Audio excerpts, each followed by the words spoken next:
Esperanza Rising, pages 39 through 53. Los higos, figs. The wind blew hard that night, and the house moaned and whistled. Instead of dreaming of birthday songs, Esperanza's sleep was filled with nightmares. An enormous bear was chasing her, getting closer and closer, and finally folding her in a tight embrace. Its fur caught in her mouth, making it hard to breathe. Someone tried to pull the bear away, but couldn't. The bear squeezed harder until it was smothering Esperanza. Then, when she thought she would suffocate, the bear grabbed her by the shoulders and shook her until her head wagged back and forth. Her eyes opened, then closed again. She realized she was dreaming, and for an instant she felt relieved, but the shaking began again, harder this time. Someone was calling her. Esperanza! She opened her eyes. Esperanza, wake up! Screamed Mama. The house is on fire. Smoke drifted into the room. Mama, what's happening? Get up, Esperanza. We must get Abuelita. Esperanza heard Alfonso's deep voice yelling from somewhere downstairs. Senora Ortega! Esperanza! Here, we are here, called Mama, grabbing a damp rag from the wash bowl and handing it to Esperanza to put over her mouth and nose. Esperanza swung around in a circle looking for something, anything to save. She grabbed the doll. Then she and Mama hurried down the hall toward Abuelita's room, but it was empty. Alfonso, screamed Mama, Abuelita is not here. We will find her. You must come now. The stairs are beginning to burn. Hurry. The Esperanza held the towel over her face and looked down the stairs. Curtains flamed up the walls. The house was enveloped in a fog that thickened toward the ceiling. Mama and Esperanza crouched down the stairs where Alfonso was waiting to lead them out through the kitchen. In the courtyard, the wooden gates were open. Near the stables, the vaqueros were releasing the horses from the corrals. Servants scurried everywhere. Where are they going? Where's Abuelita? Abuelita! Cried Mama. Esperanza felt dizzy. Nothing seemed real. Was she still dreaming? Was this her own imagination gone wild? Miguel grabbed her. Where's your mother and Abuelita? Esperanza whimpered and looked toward Mama. He left her, stopped at Mama, then ran toward the house. The wind caught the sparks in the house and carried them to the stables. Esperanza stood in the middle of it all, watching the outline of her home silhouetted in flames against the night sky. Someone wrapped a blanket around her. Was she cold? She did not know. Miguel ran out of the burning house, carrying Abuelita in his arms. He laid her down, and Hortensia screamed. The back of his shirt was on fire. Alfonso tackled him, rolling him over and over on the ground until the fire was out. Miguel stood up and slowly took off the blackened shirt. He wasn't badly burned. Mama cradled Abuelita in her arms. Mama, said Esperanza, is she? No, she is alive, but weak, and her ankle. I don't think she can walk, said Mama. Esperanza knelt down. Abuelita, where were you? Her grandmother held up the cloth bag with her crocheting, and after some minutes of coughing, whispered, We must have something to do while we wait. The fire's anger could not be contained. It spread to the grapes. The flames ran along the delicate rows of vines, like long curved fingers reaching for the horizon, lighting the night sky. Esperanza stood as if in a trance and watched El Rancho de las Rosas burn. Mama, Abuelita, and Esperanza slept in the servants' cabins. They really didn't sleep much, but they didn't cry either. They were numb, as if encased in a thick skin that nothing could penetrate. And there was no point in talking about how it happened. They all knew that the uncles had arranged the fire. At dawn, still in her nightgown, Esperanza went out among the rubble. Avoiding the smoldering piles, she picked through the black wood, hoping to find something to salvage. She sat on an adobe block near what used to be the front door, and looked over at Papa's rose garden. Flowerless stems were covered in soot. Dazed and hugging herself, Esperanza surveyed the surviving victims. The twisted forms of wrought iron chairs, unharmed cast iron skillets, and the mortars and pestles from the kitchen that were made from lava rock and refused to burn. Then she saw the remains of the trunk that used to sit at the foot of her bed. the metal strap still intact. She stood up and hurried toward it, hoping for un milagro, a miracle. She looked closely, but all that remained were black cinders. There was nothing left inside for some day. Esperanza saw her uncles approaching on horseback and ran to tell the others. Mama waited on the steps of the cabin with her arms crossed, looking like a fierce statue. Alfonso, Hortensia, and Miguel stood nearby. "Ramona," said Tio Marco, remaining on his horse. "Another sadness in so short a time. We are deeply sorry."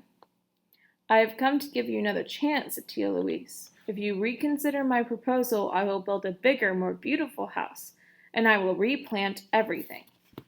Of course, if you prefer, you can live here with the servants, as long as another tragedy does not happen to their homes as well. There is no main house or fields where they can work, so you see that many people's lives and jobs depend on you, and I am sure you want the best for Esperanza, do you not?" Mama did not speak for several moments. She looked around at the servants who had gathered. Now her face did not seem so fierce, and her eyes were damp. Esperanza wondered where the servants would go when Mama told Tio Luis no. Mama looked at Esperanza with eyes that said, "Forgive me." Then she dropped her head and stared at the ground. "I will consider your proposal," said Mama. Tio Luis smiled. "I am delighted. I have no doubt that you will make the right decision. I will be back in a few days for your answer." "Mama, no," said Esperanza. She turned to Tio Luis and said, "I hate you." Tio Luis ignored her. "And Ramona, if Esperanza is to be my daughter, she must have better manners. In fact, today I will look into boarding schools where they can teach her to act like a lady." Then he turned his horse, dug his spurs into the animal, and rode away. Esperanza began to weep. She grabbed Mama's arm and said, "Why? Why did you tell him that?" But Mama was not listening to her. She was looking up, as if consulting the angels. Finally, she said, "Alfonso, Hortensia, we must talk with Abuelita. Esperanza and Miguel, come inside. You are old enough to hear the discussions." "But Mama." Mama took Esperanza by the shoulders and faced her. "Mija, my daughter, do not worry. I know what I am doing." They all crowded into Hortensia and Alfonso's tiny bedroom where Abuelita was resting, her swollen ankle propped on pillows. Esperanza sat on Abuelita's bed, where Mama and the others stood. "Alfonso, what are my options?" said Mama. "If you don't intend to marry him, Senora, you cannot stay here. He would burn down the servants' quarters next. There will be no income because there are no grapes. You would have to depend on the charity of others, and they would be afraid to help you. You could move to some other part of Mexico, but in poverty. Luis's influence is far-reaching." The room was quiet. Baba looked out the window and tapped her fingers on the wooden sill. Hortensia went to Mama's side and touched her arm. "You should know that we have decided to go to the United States. Alfonso's brother has been writing to us about the big farm in California where he works now. He can arrange jobs and a cabin for us too. We are sending the letter tomorrow." Mama turned and looked at Abuelita. With no words spoken, Abuelita nodded. "What if Esperanza and I went with you to the United States?" said Mama. "Mama, we cannot leave Abuelita." Abuelita put her hand on Esperanza's. "I would come later, when I am stronger." "But my friends and my school, we can't just leave. And Papa, what would he think?" "What should we do, Esperanza? Do you think Papa would want me to marry Tio Luis and let him send you away to school in another city?" Esperanza felt confused. Her uncle said he would replace everything as it was, but she could not imagine Mama being married to anyone but Papa. She looked at Mama's face and saw sadness, worry, and pain. Mama would do anything for her, but if Mama married Tio Luis, she knew that everything would not really be as it was. Tio Luis would send her away, and she and Mama wouldn't even be together. "No," she whispered. "You are sure that you want to go with us?" said Hortensia. "I am sure," said Mama, her voice stronger. "For crossing the border is more difficult these days. You have your papers, but ours were lost in the fire, and they forbid anyone to enter without a visa." "I will arrange it," said Abuelita. "My sister's in the convent. They can discreetly get you duplicates." "No one could know about this, Senora," said Alfonso. "We would have to keep it a secret if you come. This will be a great insult to Luis. If he finds out, he will prevent you from leaving the territory." A tiny smile appeared on Mama's tired face. "Yes, it would be a great insult to him, wouldn't it?" "In California, there's only field work," said Miguel. "I am stronger than you think," said Mama. "We will help each other." Hortensia put her arm around Mama. Abuelita squeezed Esperanza's hand. "Do not be afraid to start over. When I was your age, I left Spain with my mother, father, and sisters. A Mexican official had offered my father a job here in Mexico, so we came. We had to take several ships, and the journey lasted months. When we arrived, nothing was as promised. There were many hard times, but life was also exciting. And we had each other. Esperanza, do you remember the story of the phoenix, the lovely young bird that is reborn from its own ashes?" Esperanza nodded. Abuelita had read it to her many times from the Book of Myths. "We are like the phoenix," said Abuelita, "rising again with a new life ahead of us."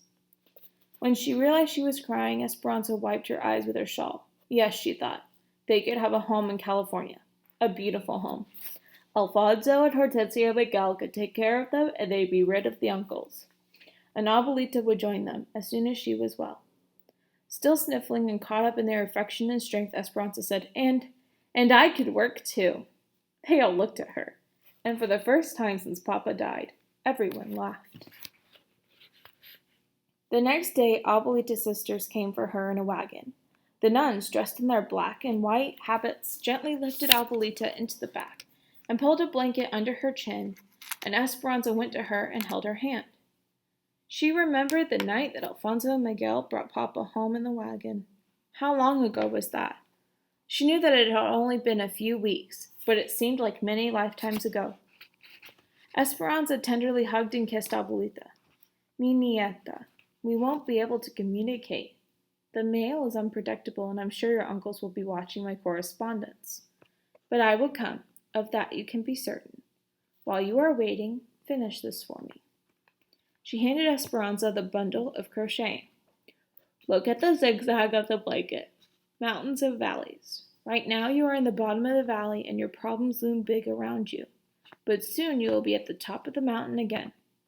After you've lived many mountains and valleys, we will be together." Through her tears, Esperanza said, "Please get well. Please come to us." "I promise, and you promise to take care of Mama for me." Next it was Mama's turn. Esperanza could not watch. She buried her head in Hortensia's shoulder until she heard the wagon pulling away. Then she went to Mama and put her arms around her. They watched the wagon disappear down the path until it was a speck in the distance, until even the dust was gone.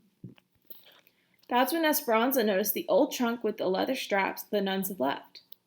"What is in the trunk?" she asked. "Our papers to travel, and clothes from the poor box at the convent." "The poor box?" "People donate them," said Mama, "for others who cannot afford to buy their own. Mama, at a time like this, must we worry about some poor family who needs clothes?" "Esperanza," said Mama, "we have little money, and Hortensia, Alfonso, and Miguel are no longer our servants. We are indebted to them for our finances and our future. And that trunk of clothes for the poor? Esperanza, it is for us."